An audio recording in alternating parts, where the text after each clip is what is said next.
Yaani kiukweli inatia ghadhabu, yaani inatia ghadhabu, na sio kwamba tunayafanya haya eti kwa ajili ya matokeo ya juzi tu tuliofungwa na Azam au matokeo ya hizi mechi za klabu bingwa.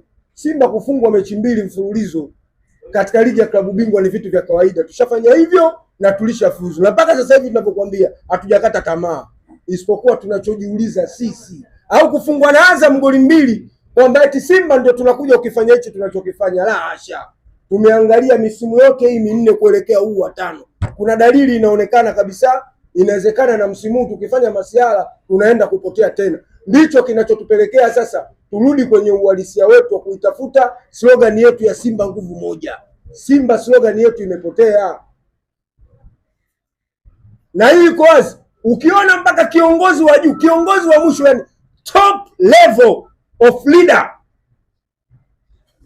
anaongea maneno kama yale aliyoongea, ndiyo aliyotushtusha kwamba kuna nini ndani ya uongozi wa Simba.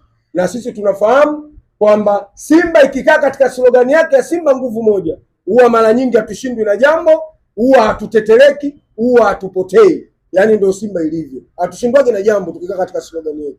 Lakini tunaona kabisa kwa dalili tunazoziona, ina maana there are something behind the scene which cause Simba to fail katika mipango yake. Hilo liko wazi na ndicho kinachotupelekea hivi. Haiwezekani usajili tulioufanya wa kikosi chetu, wale waliobaki na hao walioingia sasa hivi, kwa ubora wa wachezaji tuliokuwa nao, Simba leo tunapata matokeo haya ambayo tunafanya nini hatukuyatarajia. Sisi tulishafungwa na Uloya Athletic Club msimu wa 23-24, tukaja tukapigwa tena chuma 3 hapo na Raja Casablanca. Lakini je, timu ilichezaje?